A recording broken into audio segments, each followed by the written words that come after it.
We shall move to questions without notice. Are there any questions? And I give the call to the Honourable, the Leader of the Opposition. Thank you, Mr Speaker. My question is to the Minister for Aged Care. In the Senate, the Coalition just dragged Labor kicking and screaming into delivering all 83,000 home care package places that were promised, including 40,000 this year. Labor didn't want this, but the Coalition made it happen.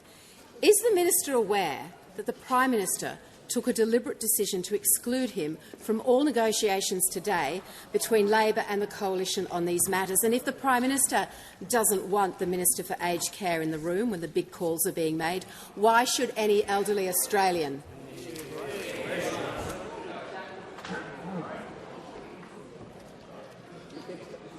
Order.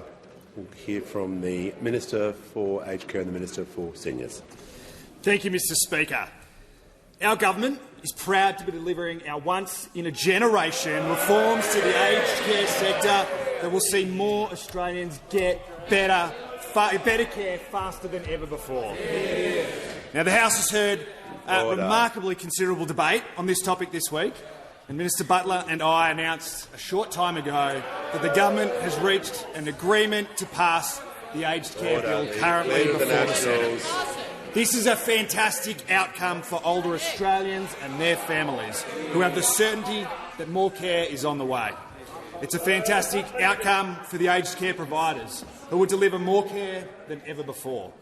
And it's a fantastic outcome for the workers, who work day in, day out, looking after the people that we love. Mr Speaker, the bill before the Senate is the final piece of the puzzle that paves the way for the commencement of the new Aged Care Act and our new Support at Home program. Members on my left. Throughout this reform process, we've taken a principled approach to the bipartisan nature of these reforms to ensure that they are enduring and meaningful for generations to come. And we're grateful to the opposition, particularly Senator Ruston, for their genuine engagement and commitment to work with us and to get these reforms right. The new Support at Home program will help even more older Australians to stay at home for longer and with a higher level of care so people can stay close to family and close to community. To keep up with increased demand, we'll now fast-track the release of more home care packages in the lead-up to the 1st of November.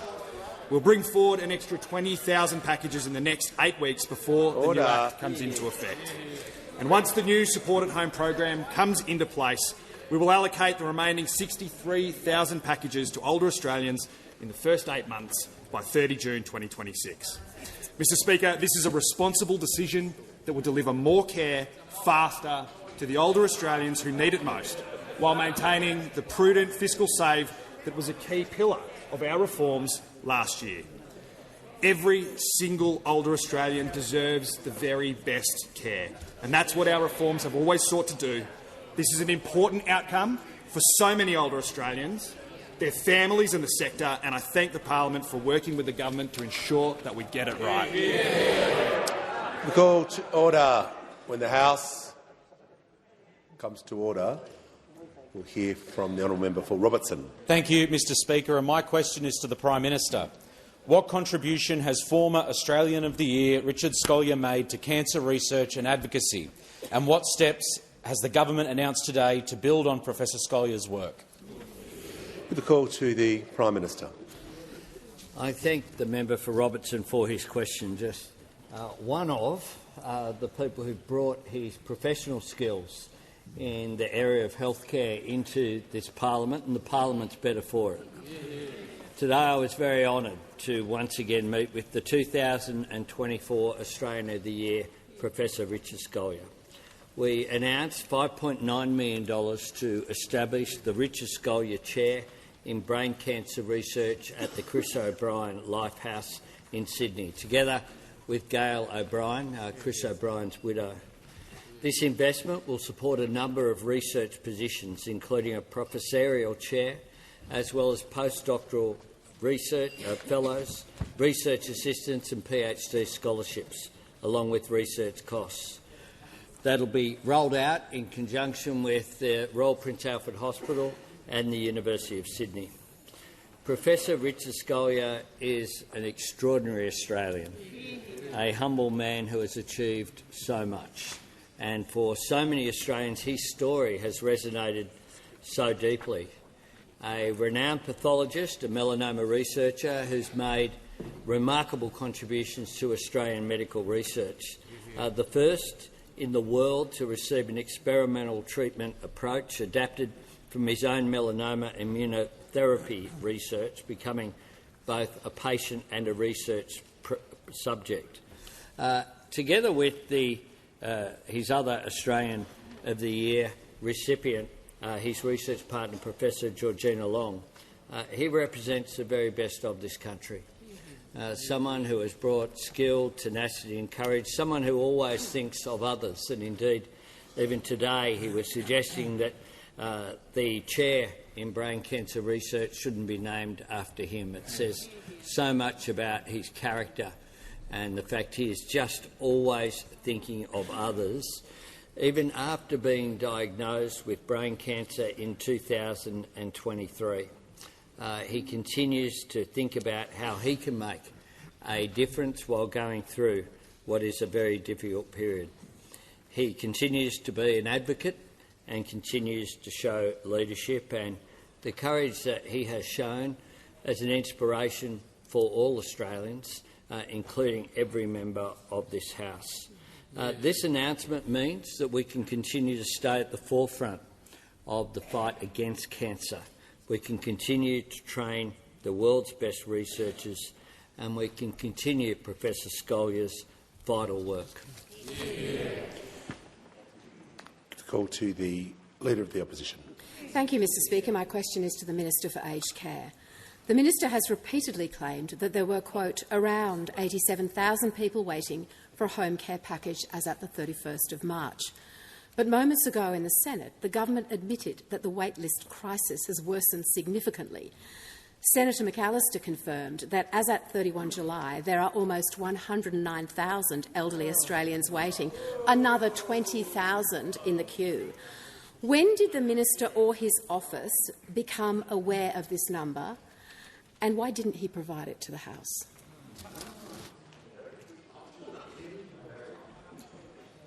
Call to the Minister for Aged Care and the Minister for Seniors. Thank you, Mr Speaker.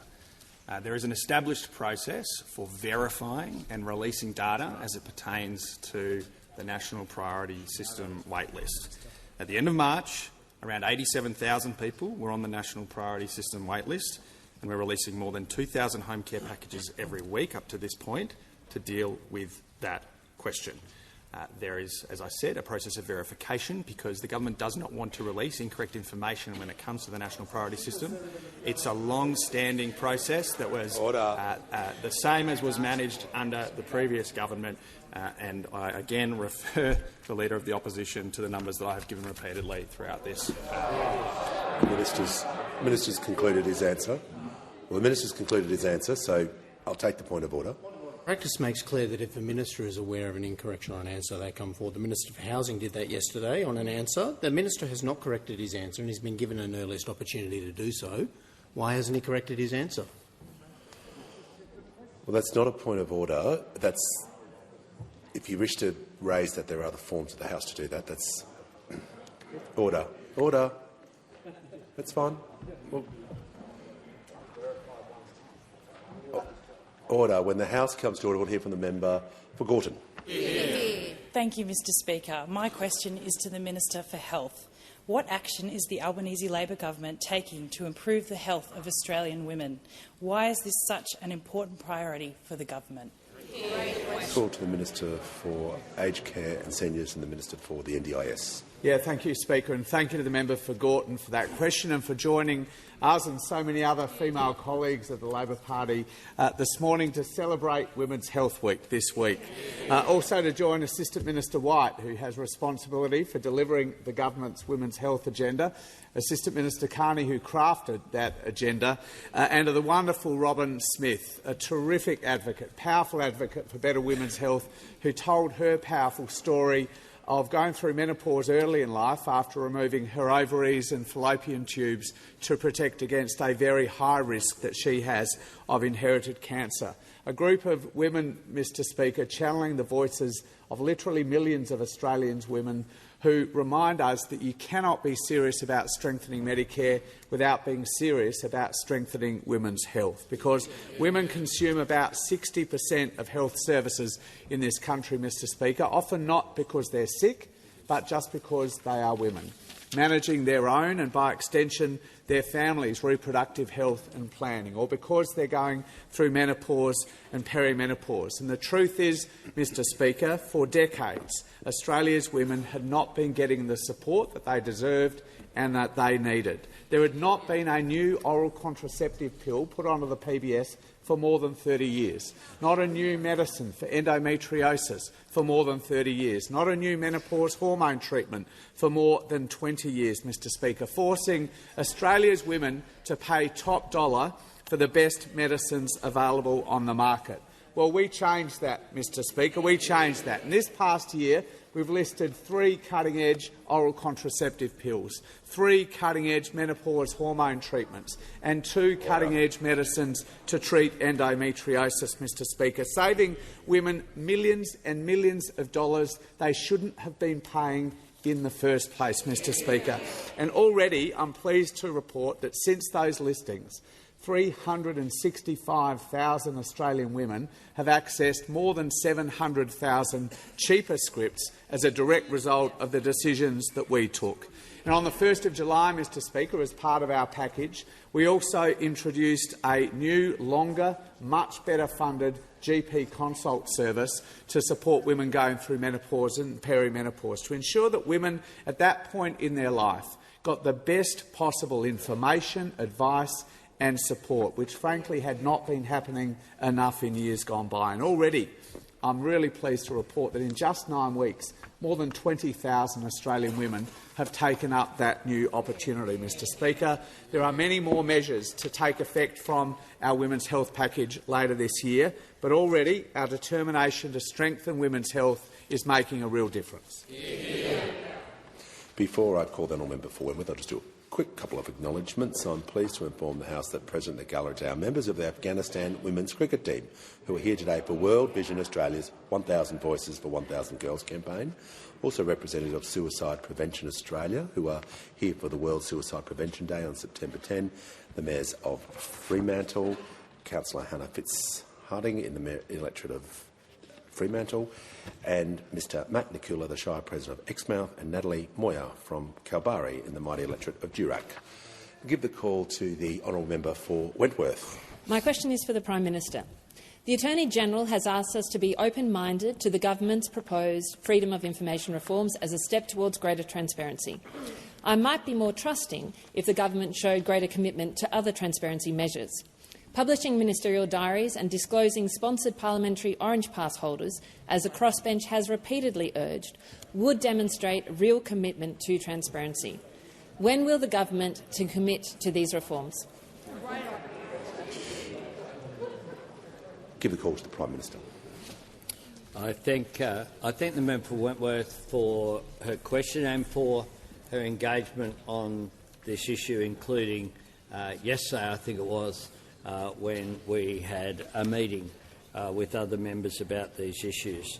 I say, with regard to other reforms coming on top of our creation of a National Anti-Corruption Commission and other reforms that we have already introduced, today the Attorney-General has announced consultation on stage 2 of public sector whistleblower reforms. That will be important going forward. As I indicated, that would come forward. Freedom of information is a vital part of our democracy, but right now the FOI system is broken. The current framework is stuck in the 1980s, and this was before new technology was there, before email, before smartphones, and we need to keep up with that. Last year, public servants spent more than 1 million hours processing FOIs. Not doing policy, not helping people out there with their issues, but going Order. to FOIs. Members on my left. And members on my left are going to cease. The member for Latrobe, I was just asking the House. That is not an appropriate way to use when I am addressing the House. You'll leave the chamber under 94A. Order. People are going to interject. Trust me, when I'm addressing the House is not the time to do it. The member was given the courtesy of silence for her question. The same courtesy is going to be given to the Prime Minister, who is updating the House, which I think everyone wants to hear the answer. The Prime Minister has the call. there are real issues with the current system. One is the anonymous nature of requests, FOI applications. Anyone can set up a Gmail address. It could be someone backed by a foreign government seeking interference, and we do not know. Just last week we expelled the Iranian ambassador, and certainly the Jewish community, including the Jewish Board of Deputies, have made representations about some of the FOI applications that go to security, for example, around Jewish synagogues, Jewish schools and other areas as well. The anonymous nature of applications coming forward is an issue, as is, of course, application fees. Every state and territory other than the ACT has an initial FOI application fee. Order. When this information is being provided to members, this is not an opportunity just to continue to keep conversations going across the chamber. So I'm just going to give everyone one more chance, and if it continues, people are just going to leave. The Prime Minister has the call. The opposition knows that charges are already part of the FOI system, but under the proposals which we're putting forward, there won't be any application fee for people's own personal information, and waivers will be provided for financial hardship. In addition to that, we'll make sure as well that issues such as the e-Safety Commissioner, who, for example, in 2023-24 saw a more than 2,000% increase in FOI requests compared to the previous year. Artificial intelligence means that it is possible for someone who wants to disrupt an agency completely and bring it to a halt is able to do so. Governments have to respond to changes of technology. That is what we are doing. A call to the honourable member for Dixon. Thank you, Mr Speaker. My question is to the Minister representing the Minister for Women. How is the Albanese Labor government supporting women's health? Give a call to the Minister for Infrastructure, Transport, Regional Development, Local Government, representing the Minister for Women. Thank you very much, Mr Speaker. And can I thank the fabulous member for Dixon for her question, her advocacy for women. She is such an important member of this place, and I'm very proud to have her here. This week, of course, is Women's Health Week. It's an important reminder to all of us of the issues that affect over half of our population, and it is time to reflect on the work that's been done, and of course there is always more to do.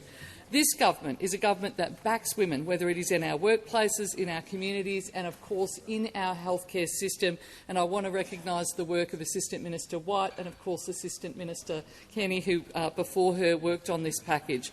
It's why we've delivered the most significant investment in women's health in decades. We know that women deserve access to the health care that they need. Through strengthening Medicare, delivering cheaper medicines, this investment means more choice, lower costs and better health care for women across the country at all stages of their life. We committed over $790 million for a women's health package. Prescriptions for oral contraceptives has been part of that package, and they are, of course, making a real difference across our community. Since the 1st of May, as the Minister said, we've seen over 365,000 patients access more than 715 prescriptions for oral contraceptives, menopause hormone therapies and endometriosis treatments. That is a huge number of patients accessing those treatments.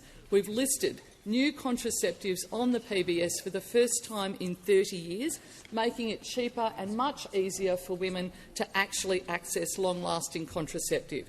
Before the listings of Gaza, Yasmin and Slinda on the PBS, women were paying around $380 a year for their contraception. They are now paying half that and, of course, much less, around $30.80 if they're a concession card holder. Before the listings of Estrogel, Prometrium and Estrogel Pro on the PBS, women might have paid again up to $670 a year. Now they're paying only $31.60 a script. Again, a really enormous cost of living relief for women and to access health care. We know that already more than 20,000 women have taken up the new perimenopausal and menopause health assessments since they were subsidised just on the 1st of July. The opening of the 22 endometriosis clinics, pelvic pain clinics, with 11 more to come, and expanding all 33 clinics has been, again, an enormous benefit to women across the country. And, of course, from the 1st of January, seeing every prescription listed on the PBS costing no more than $25, all targeted at helping and supporting women's health. We've listened to women's health needs, and now we're getting on with the job of actually delivering. Call to the Honourable, the Leader of the Opposition. Thank you, Mr Speaker. My question is to the Prime Minister. I refer to reports in The Australian that government officials are helping to bring ISIS terrorist brides to Australia. Prime Minister, these are not ordinary citizens. They chose to align with a barbaric death cult that glorified mass murder, sold women and girls into slavery and cheered the slaughter of innocents. What actions has your government taken to guarantee the safety of Australians if these people return? Call to the Prime Minister. Those reports are not accurate.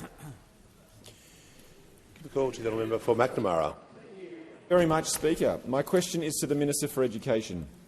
What is the Albanese Labor government doing to train more nurses and doctors to strengthen Medicare for decades to come? Give a call to the Minister for Education. Thanks very much, Mr Speaker, and can I thank my friend the member for McNamara for his question. Mr Speaker, he is magnificent, that's a good point. Magnificent member for McNamara for his question. Mr Speaker, we need more nurses and we need more midwives too. These are people who've signed up to do some of the most important jobs in this country. People who will look after us when we're sick, help women during childbirth. And a big part of their university degree is practical training, and it can sometimes be very difficult.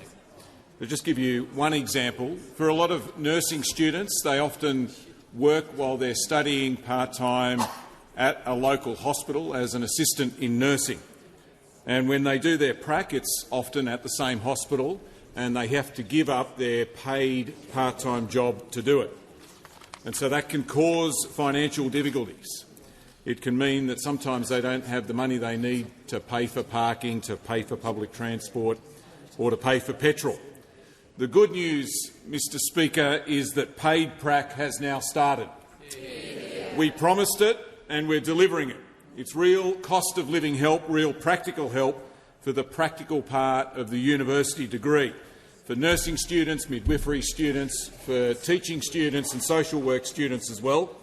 It started on the 1st of July, and I can advise the House that already more than 30,000 people have applied to get it.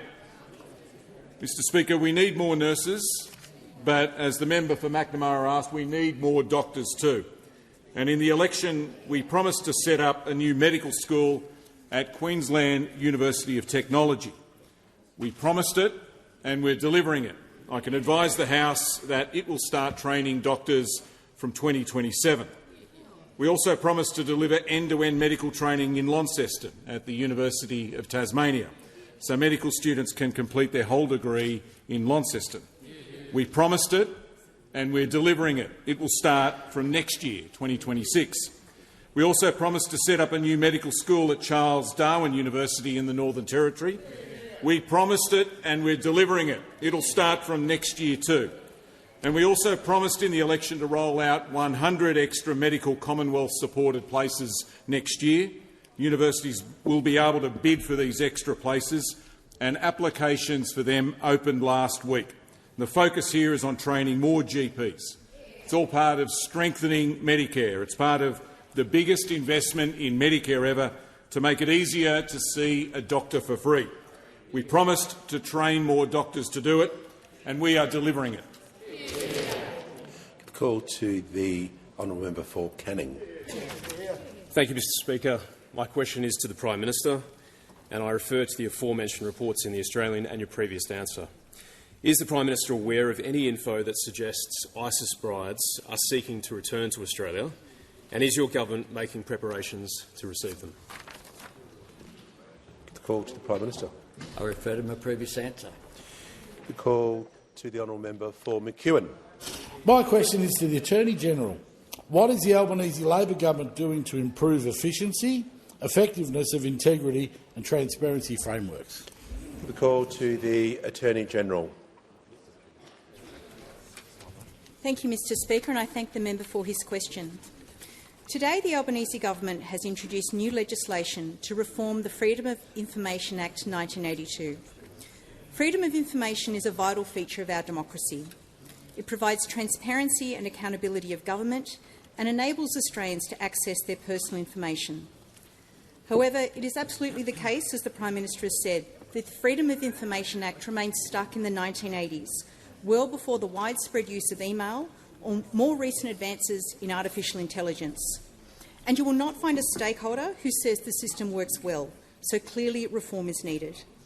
That is why the legislation introduced today seeks to ban anonymous requests, stop abuses of the framework by vexatious and frivolous requests, make the law clearer when it comes to cabinet and deliberative material exemptions, and establish procedures for the handling of records of former ministers.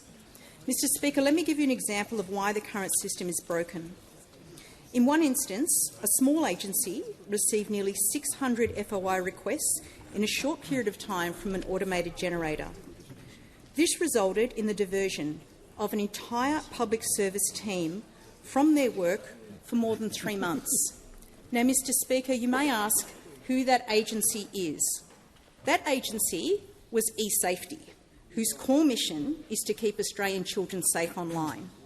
Hard-working taxpayers who already fund over 1 million hours a year on FOI processing would expect eSafety to be focused on their task of protecting children rather than processing a mountain of frivolous FOI requests from online trolls. The Albanese government will also not continue to tolerate a framework which allows offshore actors whose capabilities are enhanced with artificial intelligence to anonymously lodge FOI requests seeking information held by the Australian government. The idea that our laws could permit a foreign state to anonymously seek access to information about recent government decisions without us even knowing it is simply untenable. The government will refer its FOI legislation to the Senate Legal and Constitutional Affairs Committee for scrutiny and continue to engage across the parliament and stakeholders on these reforms. Mr Speaker, FOI also forms part of a broader transparency and integrity framework which this government is continuing to strengthen. The government is delivering on its commitment to continue to enhance Australia's public sector whistleblowing framework. These reforms will establish a new whistleblower ombudsman, which will be the most significant addition to the federal integrity landscape since this government established the National Anti-Corruption Commission. And following consultation, we intend to introduce legislation into the parliament as soon as possible. The Albanese government is committed to progressing reforms that improve the efficiency and effectiveness of our integrity frameworks. Give the call to the honourable member for Hume. Prime Minister, today, to Australia's shame, Daniel Andrews attended a Chinese Communist Party military parade alongside dictators Vladimir Putin, Kim Jong-un and the Iranian president. Former Premier Anastasia Palaszczuk described Mr Andrews' attendance as a bridge too far. Will the Prime Minister echo her condemnation? Did the Prime Minister or his office provide any personal or consular assistance for the visit? Order. The member for Chifley is warned. The Prime Minister has the call. At the 70th anniversary, 10 years ago, the former government sent a Liberal minister, Michael Ronaldson, to represent the Australian government. I understand Order. that Australian Embassy officials will formally represent Australia this time. Last month, on the 15th of August, I attended a commemoration for victory in the Pacific Day in Martin Place, along with the Leader of the Opposition. It is on that day that we commemorate the end of the war in the Pacific in Australia. In that case, we celebrate it on the day of the surrender of the Japanese forces. We also, on that day, celebrate the courage and sacrifice of all those Australians who served, and I can confirm it was a very moving occasion, as these occasions always are, when we honour the men and women who wear a uniform. Order. Order. Members on my left, before I call the member for Blair, I just want to do some acknowledgements in the chamber. I'm pleased to inform the House that present in the gallery... The member for Hume, I'm trying to acknowledge guests in the gallery. I'm pleased to inform the House that present in the gallery today is a delegation from the Parliament of Kiribatis Public Accounts Committee, led by the Honourable Tarokum Bu Tufangpa, and also a bienvenue to the Senate delegation from the French-Australia Parliamentary Friendship Group and members of the Fairley Leadership Program from the Goulburn and Murray Valleys in the electorate of Nichols. Welcome to you all. Give the call to the member for Blair. Speaker, my question is to the Minister for Health. How is the Albanese Labor government delivering generational reforms to aged care after a decade of cuts and neglect? Order. Give the call to the Minister for Health, Aged Care and the Minister for NDIS. Thank you, Speaker. I thank the member for Blair. He knows aged care well, having held the portfolio for Labor for a number of years, and he knows that we, on this side of the House, over the last few years, have had no higher priority than strengthening Medicare and strengthening aged care, because, Mr Speaker, aged care, when we came to government, was in the worst state it had been in the more than 30 years that I have been working with that sector.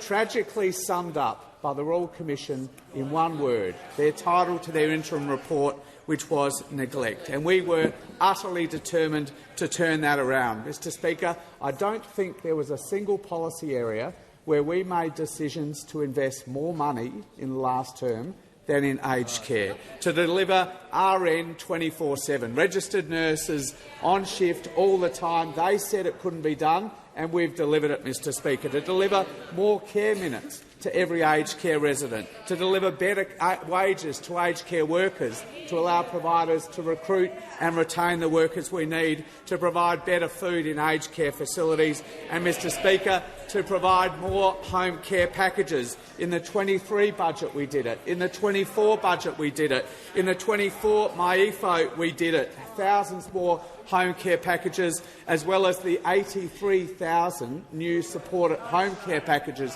which I think I said yesterday were in the 25 budget, but they're actually even earlier in the 2024 MyEFO to be rolled out over the course of 25-26. The pace of reform has been unprecedented, Mr Speaker, and the need for it has been acute, because those opposite did worse than nothing. Just get a pause. I can't hear the Minister because the member for Lyne is continually interjecting. So, no more interjections from the member for Lyne, because I want to hear what the Minister's saying. Because those opposite, Mr Speaker, did worse than nothing.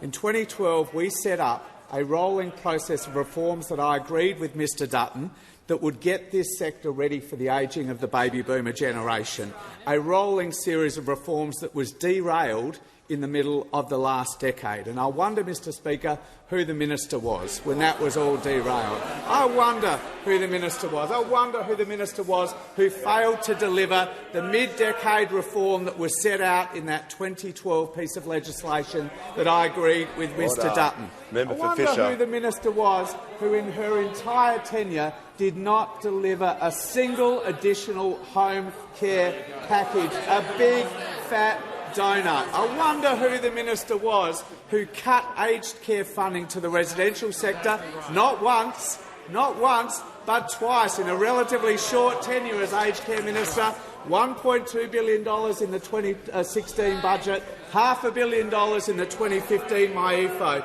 I wonder who that was. I have appreciated the dialogue we've had with Senator Ruston last year and to deliver the deal that will get this legislation through this week, Mr Speaker. The Leader of the Opposition doesn't have that authority.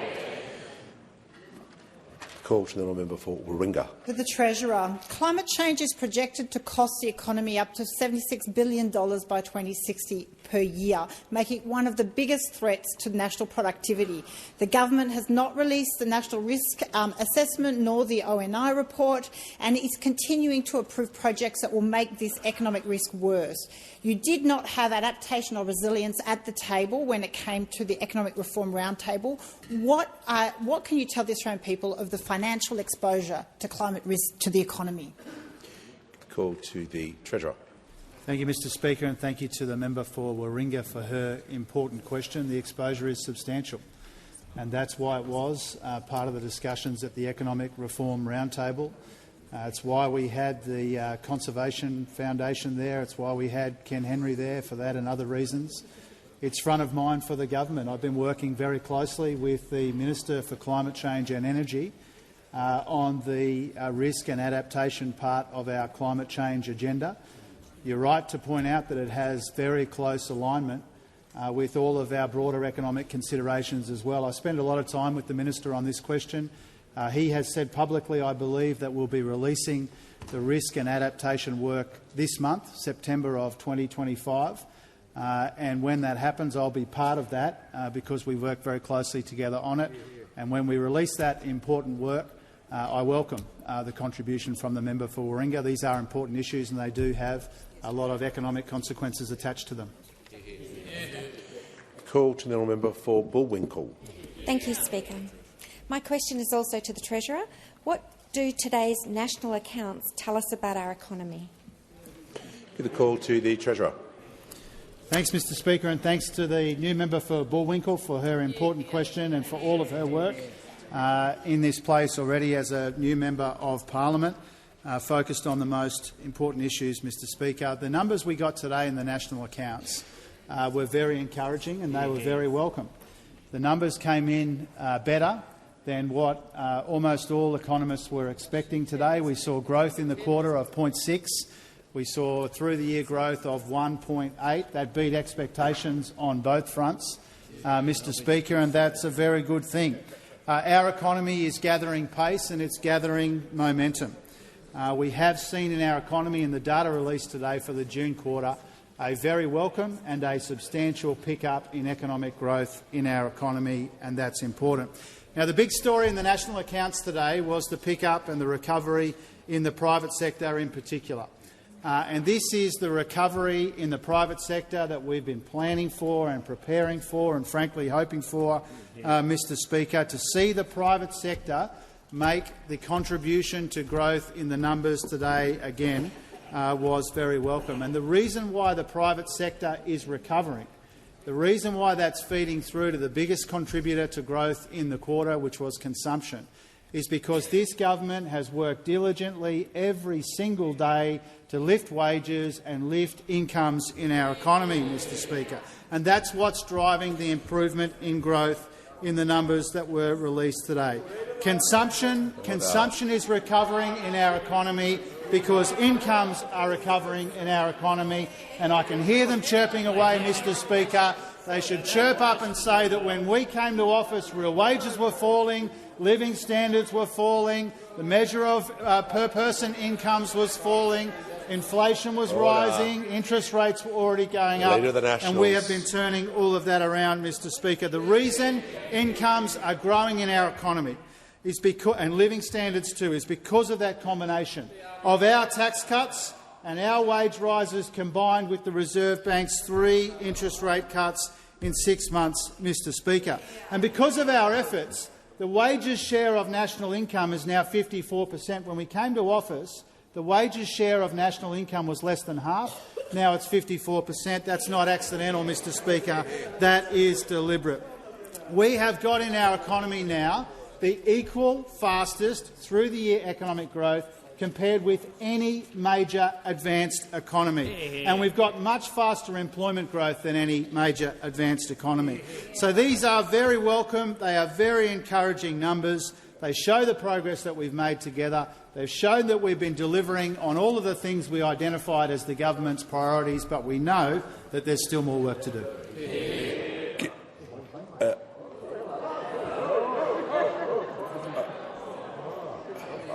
I'll give the call to the honourable member for Hume.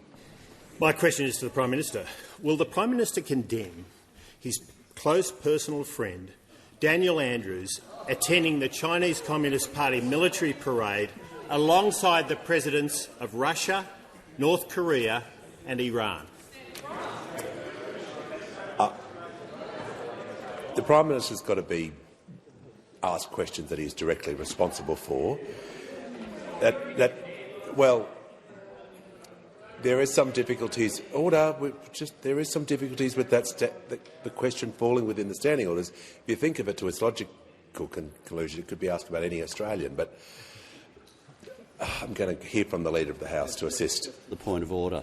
The fundamental rule for questions is they have to be something that the Prime Minister is officially connected with. By definition and the way that was framed, he said it's not.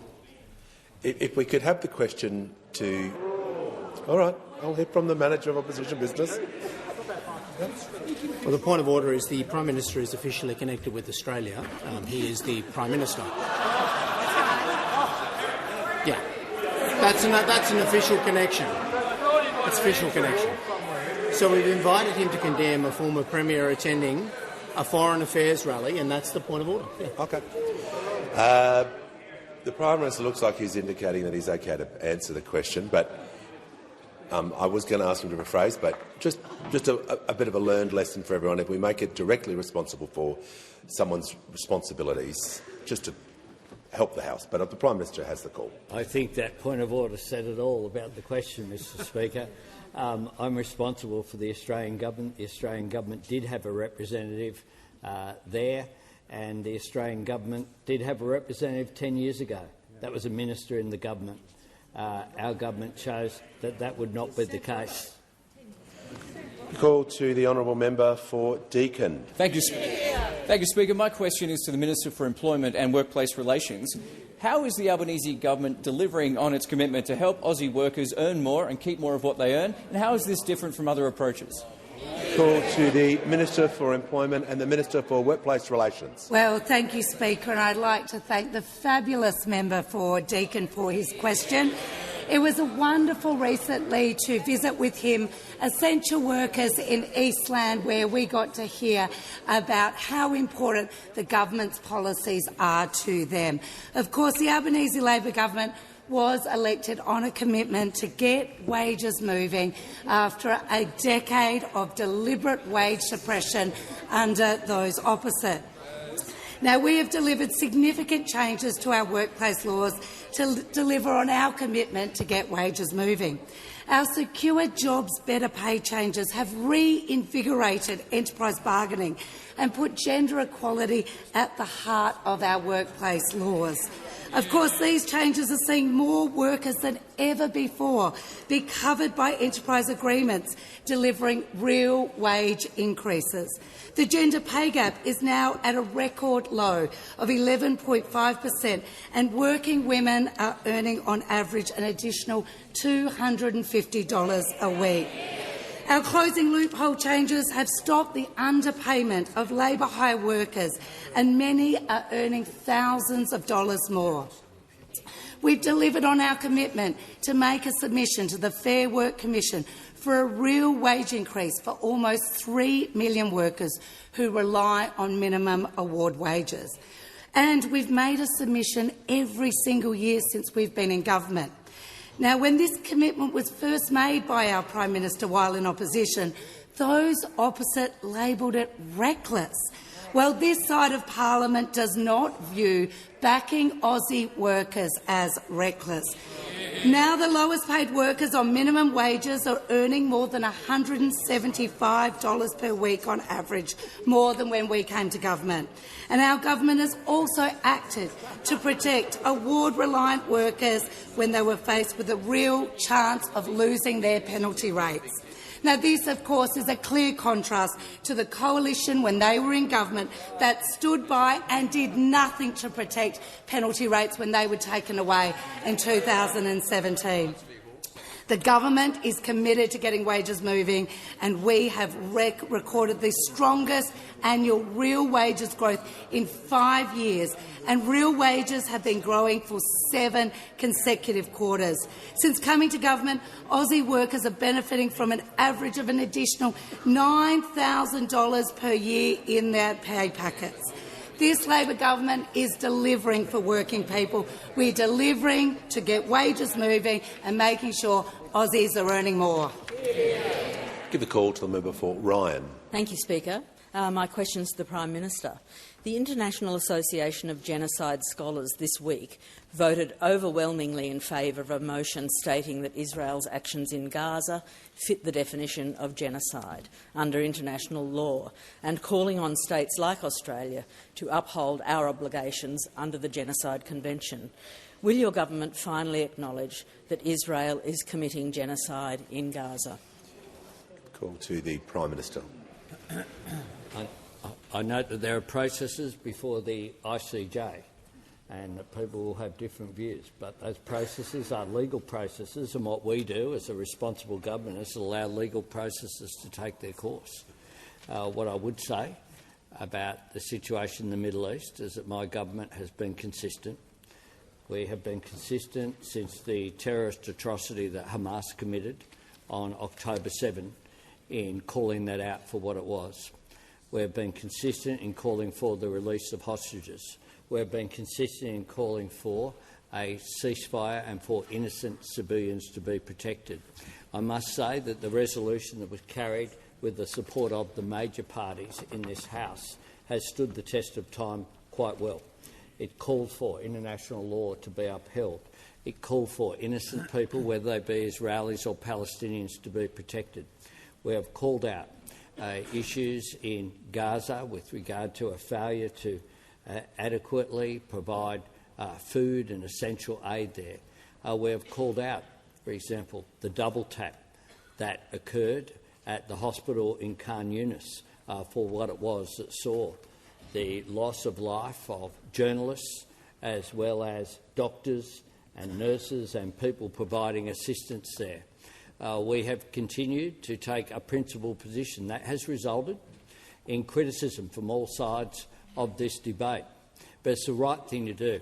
It's the right thing to do for the role that we play internationally. It's the right thing to do to work towards a long-term solution where both Israelis and Palestinians can live side by side in peace and security, where Israel can continue to exist as a majority Jewish state, providing a homeland for the Jewish people, but where the legitimate aspirations of Palestinian people for their own state can be realised. That is something that I have held throughout my political life, and indeed before I came to this parliament. And that is something that our government will continue to do. We'll continue to be a strong advocate, regardless of criticism that is thrown at us, regardless of the misinformation which is put out there. For example, we do not fund or provide arms to the State of Israel. We are not a participant in this conflict. What Australians want to see is two things. They want to see the killing stop. They want to see, whether they be Israelis or Palestinians, and the second thing that they want is for conflict to not be brought here. Call to the honourable member for Brudden. My question is to the Minister for Climate Change and Energy. What progress is the Albanese Labor government making on clean energy, and what are the risks? Call to the Minister for Climate Change and Energy. Well, thank you, Mr Speaker. I thank everyone's favourite member for Braddon for the question, Mr Speaker. and I thank her for her leadership in Tasmania. And yesterday the Prime Minister and I told the House that 44,000 Australians had installed a home battery under the cheaper home battery scheme. Today I can tell the House 46,052. A big lift, a big jump today. 46,052 families have introduced cheaper home batteries to their households. And just as the nation is getting on with the job of batteries, we are getting on with the job of the battery of the nation. And the battery of the nation is the state of Tasmania, Mr Speaker. And I'm pleased to announce and tell the House that today the Albanese government, the Allen government and the Rockcliffe government have reached financial close on the Marinus Link. Now, the Marinus Link has been talked about for decades, and this government is delivering the Marinus Link. And I want to thank Ministers D'Ambrosio and Digan, the two state ministers who worked with me to make this a reality. This link will unlock billions of dollars of investment in Tasmania and will create enough renewable energy to power 750,000 homes right across Australia, Mr Speaker, creating jobs for Tasmanians in particular. So that's a good thing. Now, Mr Speaker, the honourable member asked me about risks, and one of the risks is people who used to support transmission and support things like the Marinus Link but now say they oppose it. So, for example, Mr Speaker, I imagine the member for Hume welcomes the Marinus Link announcement because he once spruiked it.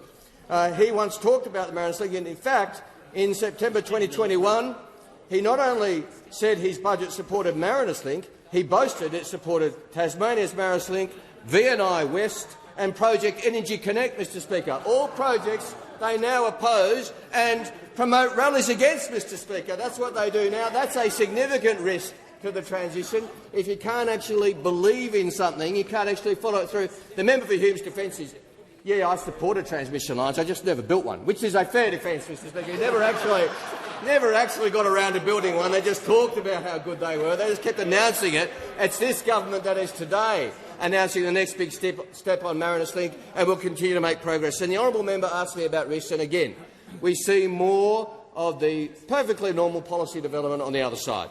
We've heard about the member for Hume. We've also heard from Senator Hume today, who's took to social media to declare that she's not for turning when it comes to net zero. She's fully in favour of it, and pointing out she had to go to Instagram to point out that she's a member of the Liberal Party, not the Advance Australia Party.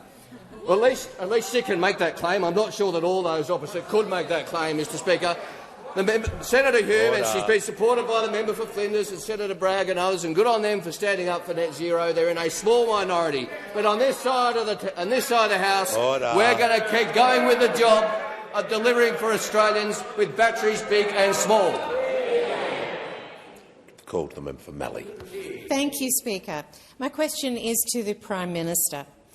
The Prime Minister told the Bush Summit, and I quote, "I won't BS people." The Prime Minister promised Australians a $275 reduction in their energy bills prior to the 2022 election.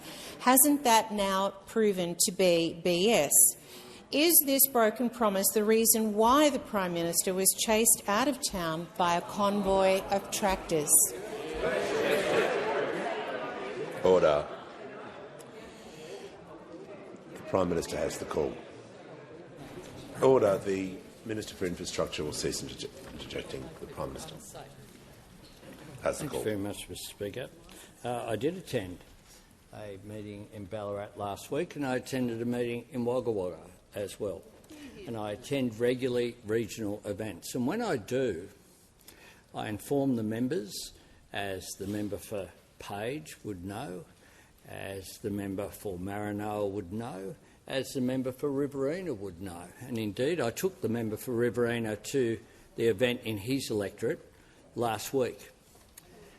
I have attended an event with the member for Mallee where I opened a local community infrastructure at the invitation of the local council.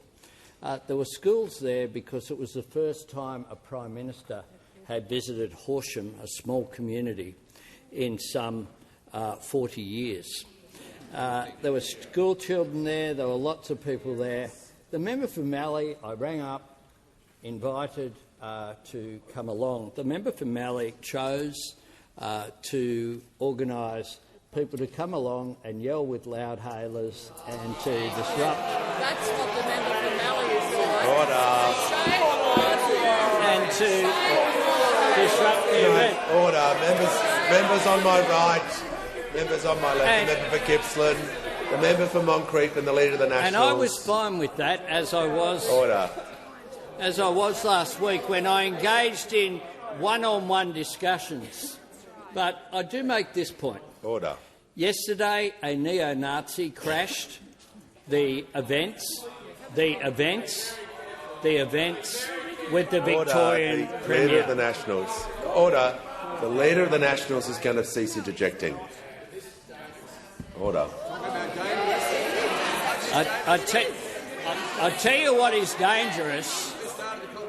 What is dangerous is encouraging, and indeed I was there, as was the member for Marinara. He knows that the Australian Federal Police had organised a cut-off area. Order. The Leader of the Nationals cannot just continue to keep yelling like that. A cut-off area, so that indeed no one was chased, as the member put it in her question.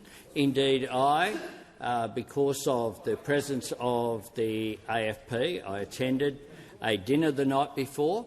I went around all of the tables and discussed that with farmers. Order.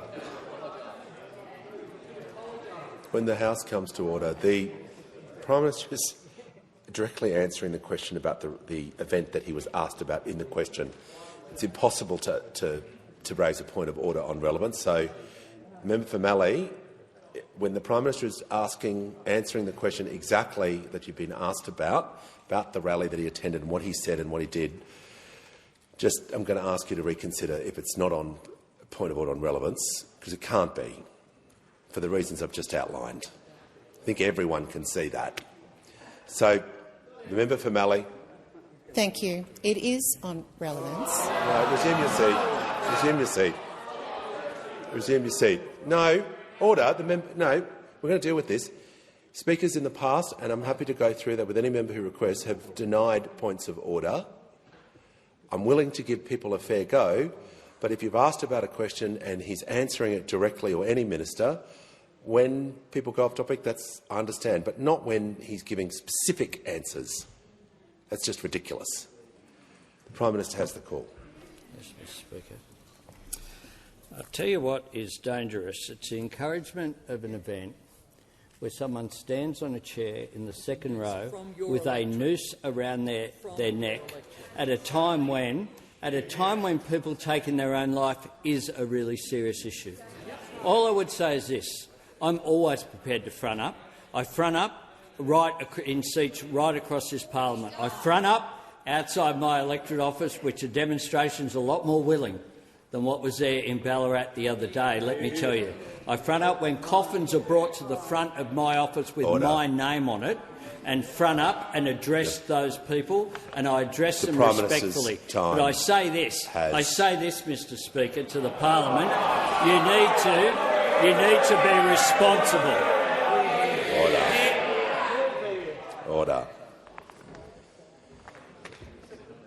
Give the call to the member for Macon. Thank you, Mr. Speaker, and my question is to the Minister for Defence Industry. How is the Albanese Labor government growing Australia's defence industrial base, supporting jobs and building a future made in Australia? Why is this important after a wasted decade? Give the call to the Minister for Defence Industry and the Minister for Pacific Island Affairs. I thank the member for his question. Mr. Speaker, Australia faces the most challenging strategic environment since 1945. And that's why the Albanese Labor government is investing record amounts in the Australian defence industry to keep Australians safe and deliver a future made in Australia. And I'm delighted to inform the House that, according to the latest statistics, the industry grew by 12.5% and jobs grew in that sector by almost 10%. And this investment is guided by the lessons from recent conflicts, including that we don't just need the right equipment, we need the ability to make this equipment in Australia. And, Mr. Speaker, there's no better example of this than the Albanese government's $10 billion plan for drone and counter-drone technologies. Last month I announced our plan to acquire $1.3 billion worth of drone defences for the Australian Defence Force. Importantly, this will involve many innovative Australian companies, like Acacia Systems in Adelaide, which I recently visited. Their homegrown technology will be the brains of the ADF drone defence. Speaker, we're also designing and making drones in Australia. Take a look at Ghost Shark, delivered on budget and ahead of schedule. Or Ghost Bat, the first aircraft to be designed and made in Australia in over 50 years. So, Speaker, we're growing capabilities for the ADF, we're growing jobs and we're growing sovereignty and self-reliance for Australia. Our record stands in stark contrast to the Coalition's wasted decade where they failed to support our local industry. Under them, they cancelled the only armed drone project and delivered 0 drone defences for this country. Under us, we're delivering both armed drones and drone defences for the ADF. Under them, they closed 2 shipyards, costing thousands of Aussie jobs. Under us, we're delivering continuous naval shipbuilding in Western Australia and SA, supporting over 10,000 jobs. Under them, all they did for missile manufacturing was 2 media releases. Under us, we're building 2 missile factories, and this year, Aussie workers will start making missiles in this country. Under their plan, no major warships for the Navy under 2034.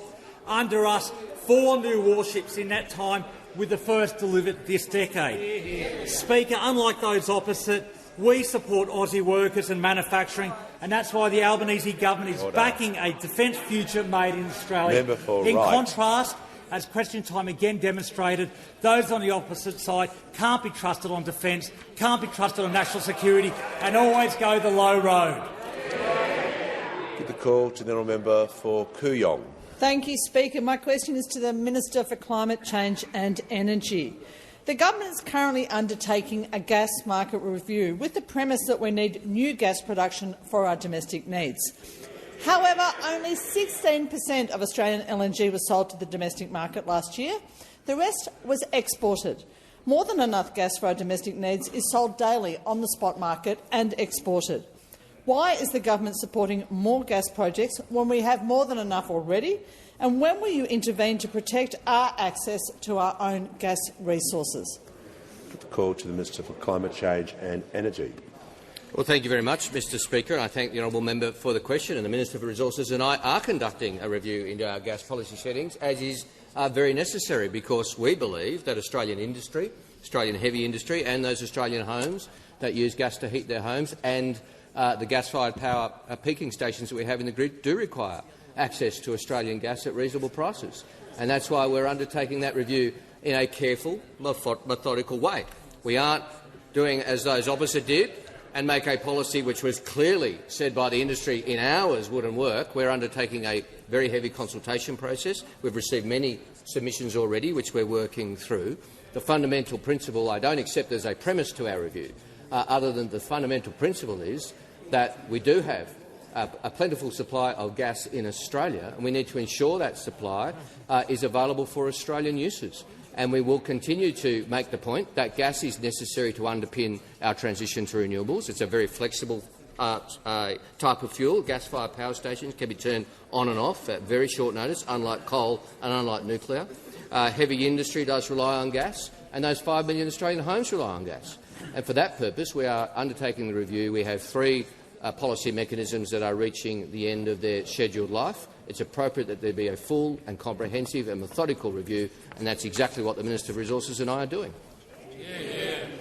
Give the call to the honourable member for Richmond.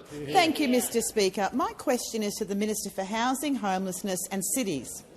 How is the Albanese Labor government delivering new social and affordable homes for Australians in need?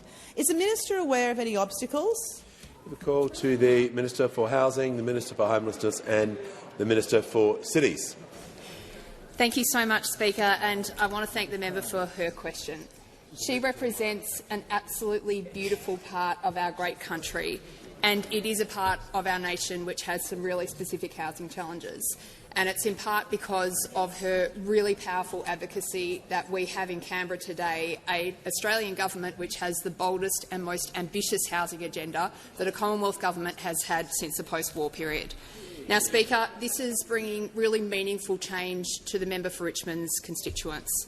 Speaker, about 500 of the people that she represents have got the keys to their first home because of the Albanese government's backing. Speaker, there are 14,000 recipients of Commonwealth rent assistance in her community who are getting a 50%, almost a 50% increase on that payment because of our government. Now, Speaker, we absolutely recognise that housing is a life-defining challenge for many people around our country. We hear it from an entire younger generation who tell us in absolutely clear terms of the anger that they feel that they experience completely different housing opportunities than their parents and grandparents. And we hear it from parents too. They talk to us about the deep worry that they have that the younger people in their life are not going to have, they feel, the same financial future and security that they had. And of course, Speaker, we see it in all of our communities with that rising homeless population that is so distressing. Now, Speaker, our government has a $43 billion agenda which is targeting at addressing some of these issues. And under this Prime Minister and this government, we're building more homes, we're getting renters a better deal, and we are getting more Australians into home ownership. Now, a really important part of the work that we're doing, Speaker, is our efforts to build 55,000 desperately needed social and affordable homes right around our country. And our government, we are all about delivery, delivery, delivery. So, Speaker, I want to let the parliament know that of those 50,000 new social and affordable homes, we've ticked over 5,000 of those homes already complete, many with tenants already in them, and we've got 25,000 of these homes in planning or construction today. Now, Speaker, I really want the parliament to understand the scale of what we are undertaking here. Remember, our government delivering 55,000 social and affordable homes in 5 years, the coalition in 9 long years delivering 373 homes for the country, Speaker. What an absolute disgrace.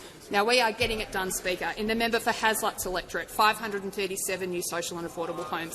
In the member for Fraser's electorate, 795 new homes. In Jagga, 711 new homes. In Adelaide, 680 new homes. And do you know how many new homes that the coalition delivered in all of these electorates together, Speaker? Absolutely zero. It is no wonder we have so many housing challenges, Speaker, and we are getting on with the job of addressing the housing concerns that Australians so clearly have. For the Prime Minister.